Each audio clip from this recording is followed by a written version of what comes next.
A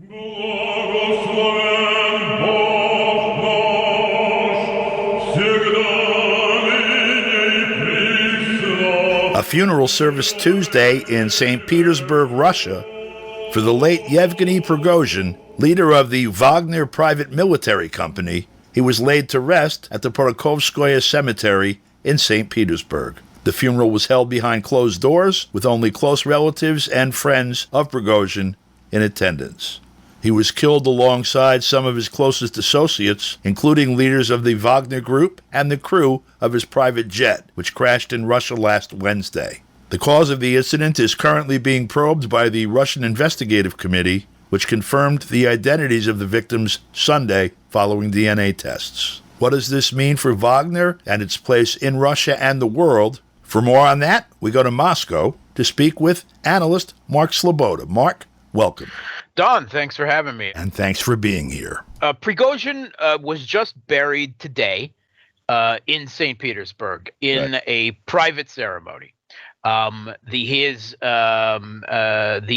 head of Wagner's military operations, Dmitry Utkin, and their logistics head, Valery Chekolov, have also had funerals. The Russian Investigative Committee has returned with multiple DNA checks verifying that the manifest list of those on board the plane is correct. So that should put at least to bed some of the conspiracy theories going around that Yevgeny Prigozhin is not dead, some kind of psyop, that I don't know, that he's secretly faked his death and is on an island somewhere with Elvis. With Elvis, yeah, right. And Tupac and Biggie Smalls drinking cocktails and crafting the next great rap album to shake the world. Or, that it's all some type of Russian 5D Maskirovka chess. It should be put to bed.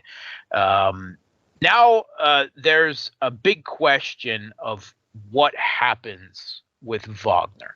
Now, Wagner has become a larger-than-life security contractor, a mercenary group, right?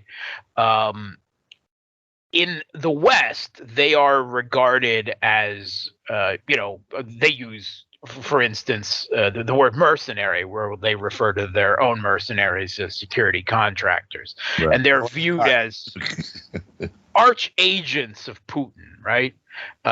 Despite the apparent mutiny they tried to lead against the Kremlin with the bizarre a march towards Moscow that was failed and called off.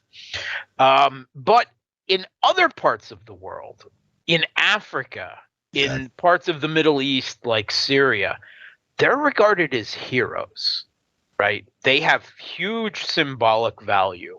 And according to a number of African governments, right, Central African Republic, Mali, Burkina Faso, they are credited with big improvements in security, in fighting Islamist rebels and terrorists, securing the stability of the governments, and the way a lot of them view it, particularly in the Sahel and West Africa, as helping these countries stabilize after kicking out the French military, after the throwing off the neo-colonial yoke of their original colonial masters. That's the way a lot of people in Africa look at it. And we've already heard from a number of African countries that they fully expect to continue their relationship with Wagner or whatever replaces them as a Russian security contract firm, because they look at it, whether it's really that way or not, as a quasi-extension of the Russian government. And certainly many in the West have looked at Wagner previously that way before. Now, there's a big question about who takes over Wagner. Like, where does Wagner go from here? because on the plane was not only Prigozhin, and he wasn't the military guy, right? He was the front man, the connections. He's the financier, but he didn't actually pay. Wagner was completely funded by the Russian government and other governments that were paying for their services, right? So it's like the entrepreneur to kind of put it together. Well, he didn't put it together, but he rebranded. He kind of took it and made it big, right? By being a larger than life personality. But the military operations commander, the guy who actually founded Wagner, and Wagner was named after his military nom de guerre, Wagner. That was Dmitry Utkin, former Russian special forces and military intelligence, Spetsnaz, who, he was Wagner. He was the military operations commander, and he was on the plane as well, as was Valery Chekalov, their logistical genius who made Wagner's global operations work. So there's a big question. So, I mean, we in essence had a decapitation both of the face of Wagner and also of the top brass. Of the top three. Chekalov was the deputy commander after Utkin. And they actually have protocols that they're not supposed to fly on planes together. According to Wagner insiders, it wouldn't be the first time they've put aside those protocols, but it is interesting that it happened. Now, Wagner, they actually have a very horizontal structure, right? They don't have ranks. They have people who are part of the company, right? Brothers in arms. And then after you've proven yourself, you could become a commander, a detachment commander. Utkin, Chekalov, they were commanders, right?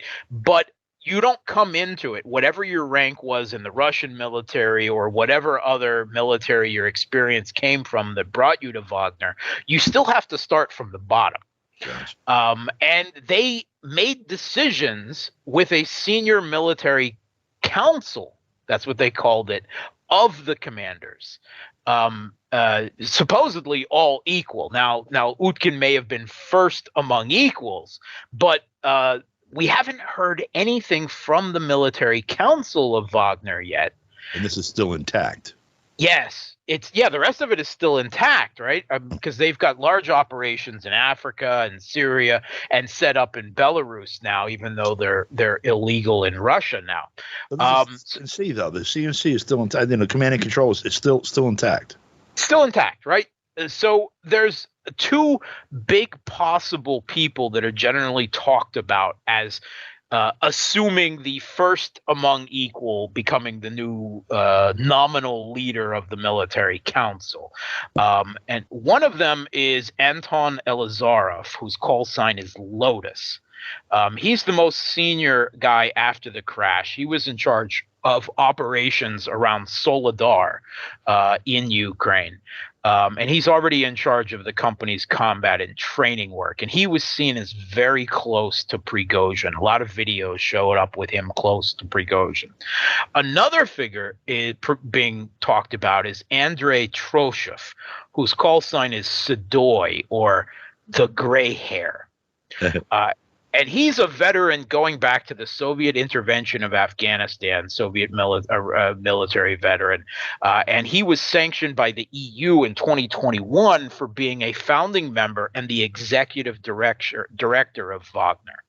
But he was very big in the Syria operations. But he very largely disagreed with Prigozhin and Utkin and the others who participated in the mutiny march, and he either left or was fired by Wagner in the immediate aftermath of that. And he joined another Russian military company, Convoy, which is subservient in the chain of command to the Russian Ministry of Defense. But when Putin had a meeting with Prigozhin and the leaders of the Wagner Military Council after the mutiny that actually happened, he was there as well. So there is the idea that maybe Russia is now trying to position gray hair as the one to take over Wagner and bring it back into the fold of the Russian military apparatus. So there's some intrigues going on. Yeah, this is one of the theory. Two theories that seem most plausible. One is, U.S. intelligence doing it over Wagner and Russia's role in Africa, because they were taking a very assertive role in this thing shaping up around ECOWAS and Niger. And French too, yes. Yeah, against the French, obviously, and also the French could be a player, but I'm sure that's coordinate with Wagner or whomever. And the other being that this was a decapitation of this military force that is now going to be, in essence, acquired by eminent domain or whatever by the Russian military. Yeah, I mean, they were a rogue. They did try to overthrow the government, and now they got unrogued. So we're out of time. I'd like to probe this more next week if we don't get displaced by something more urgent. But I'd like to thank you for your time and your insight and this information that is not anywhere else that we found. Thanks for having me. For KPFK, I'm Don DeBar.